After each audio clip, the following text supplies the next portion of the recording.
they made has always left me feeling very lucky to live in the times that we do and very lucky to live in Canada.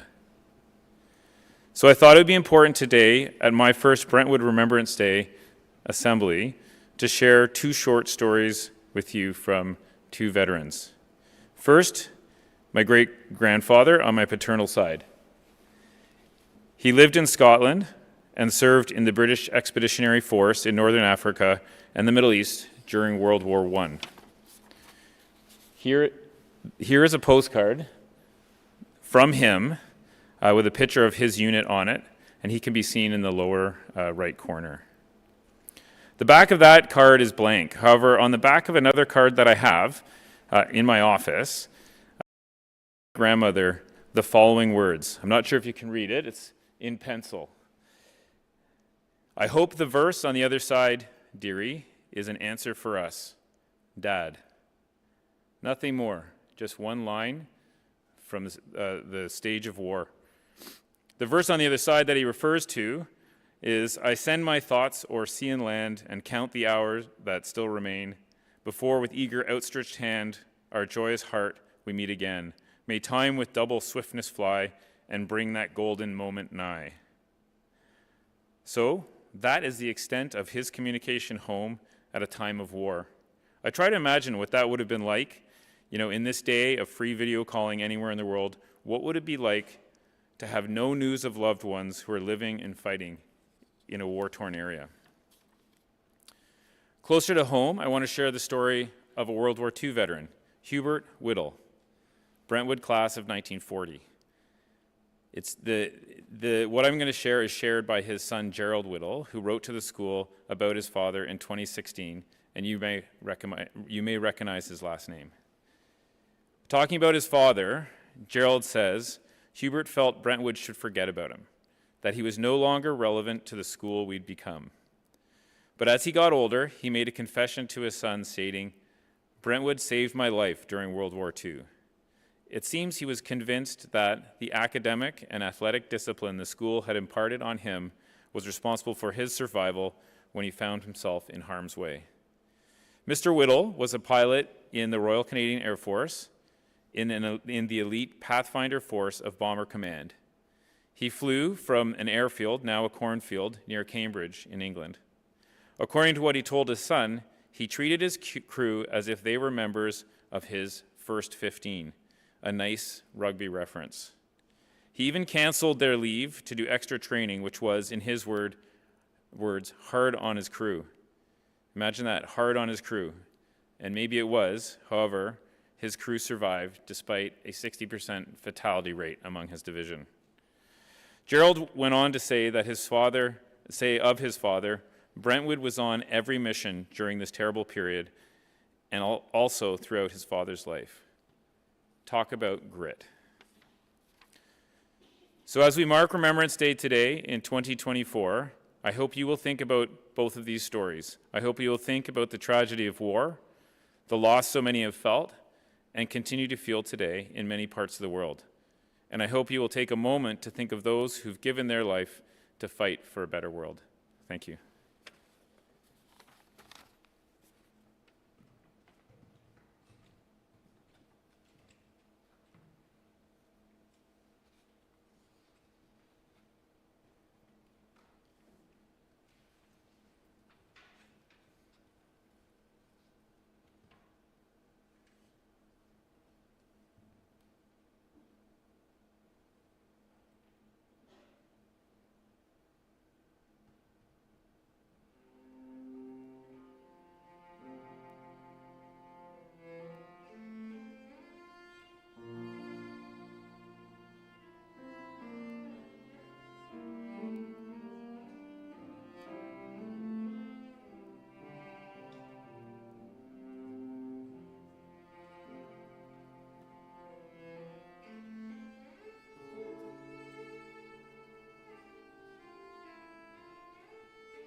On Remembrance Day, I'm thinking about liberation. When we talk about liberation, we often talk about it in the context of war, and for good reason. It's often through war and through sacrifice of brave men and women that oppressed people are freed. I know something about that because my grandparents survived the Holocaust and were liberated from Dachau and Ravensbrück when the Allies arrived. My father's parents grew up in Poland in the years after World War I. When the Nazis arrived, they were taken from their home in Pricek to no less than 3 ghettos and 8 concentration camps. From ghettos Białobrzeg, then to K2 Radom, and then to Tomaszów, then to the concentration camps. For my grandmother Esther, Auschwitz, and then to Ravensbrück, an all-women's camp. For my grandfather Morris, from Auschwitz to Bittingheim, to Wittingen, Unterexingen, Kochendorf, Neckarels, and finally, Dachau. My grandfather Morris was the only member of his family to survive. My grandmother and her father were the only ones of her family to survive. That's my grandfather in the top left and my grandmother in the bottom right, both at liberation. After the war, they spent some time in displaced persons camps. In 1947, Morris found Esther's name in a Red Cross survivor's book. He called her over from Sweden to Switzerland, where they worked together in a kitchen, and finally, in 1949, they were able to come to Canada. In this context, the meaning of liberation is clear. Those who survived walked free. We give thanks to those who opened the doors of the concentration camps and let the survivors out. We give thanks to all the troops and veterans who defeated the Nazis and restored democracy in Europe.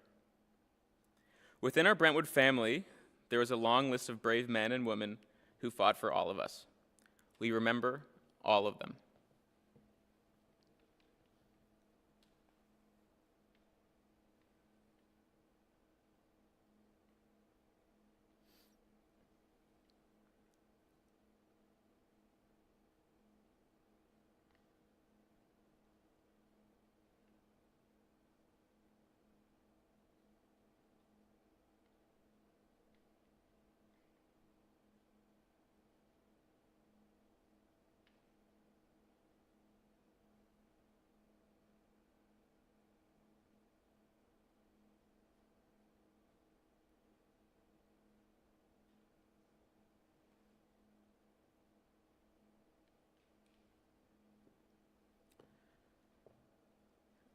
But is that the end of the story?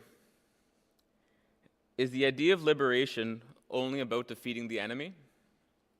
Or is there something more? Maybe liberation means something different to you.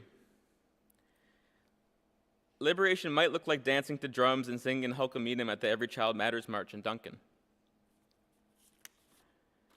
Liberation might look like coming out to your friends and family and wearing the pride flag freely. Liberation might feel like an apology by the Canadian government to the Japanese who were interned in World War II.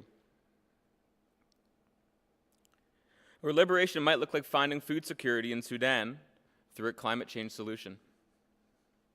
It seems to me that liberation from the enemy is only the beginning of the story, because after that, there is still a lot of work to do, and that work takes all kinds of brave people.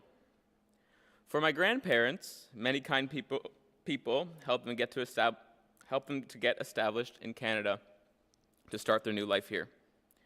Many other brave Canadians have stood up for women, for the LGBTQ2+ community, for our First Nations peoples, all because they believed, as do all of us, that freedom and self-determination and liberation from the unfairness of the past are worth fighting for.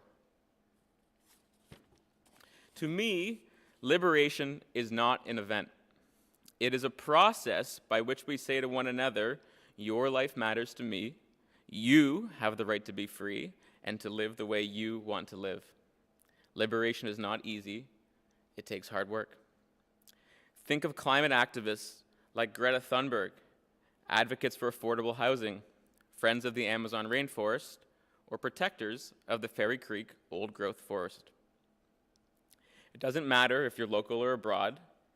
It means we all have to be prepared to stand up for what is right and to stand beside those who need our help. So today we give thanks to the soldiers who gave their lives to liberate us from the demons of fascism and Nazism. And we also give thanks to those who came after and who have continued the important work that began on the battlefields, the work that makes our lives better each day. And we commit to doing that work ourselves to make sure freedom and liberty are not only events that we commemorate, that they are also a way of living that we embrace every day. Thank you.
On the 11th hour of November 11th, people will gather at war memorials to pay tribute to the millions who have been killed in war. Each will reflect in their own way. Perhaps veterans will think of comrades as they were the few seconds before their death. Wives, remember the endless vigil for husbands who never returned. Parents will think of their children who were so young and alive when they left for home for the last time. We who are here today at our Remembrance service might contemplate the horrors of war and contemplate the blessings of peace, to forgive but never forget. In the cemeteries of Europe, a simple maple leaf, inscribed on over 100,000 gravestones, tell visitors that Canadians killed in battle lie buried there. An awful price in human lives has been paid by the youth of past generations to achieve peace. By the act of remembering today, we ensure their sacrifices are not forgotten. Originally in the old Brentwood chapel, built by a past generation of Brentonians, etched in oak are the names of the fallen Brentonians who lost their lives during World War II, 1939 to 1945. Please stand for the reading of the Roll of Honor, the Lost Post, the 2 minutes of silence, and the Reveille. At the going down of the sun and in the morning, we will remember them.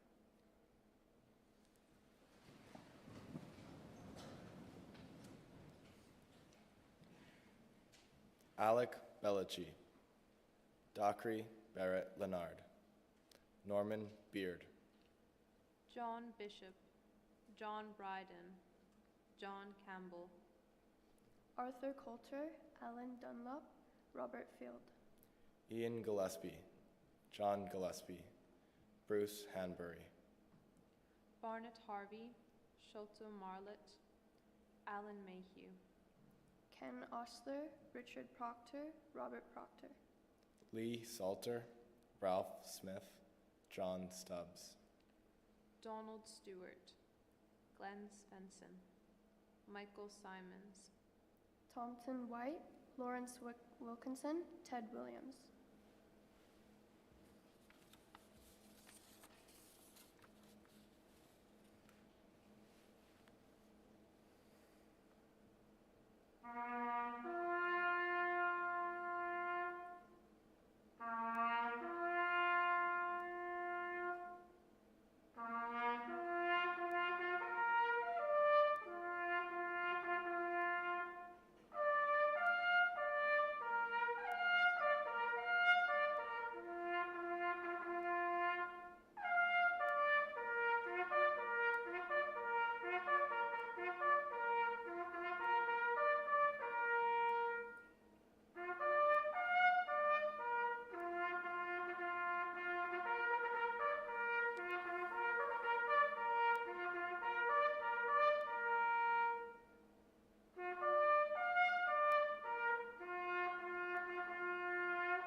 Please be seated.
Remembrance services are not a glorification of war.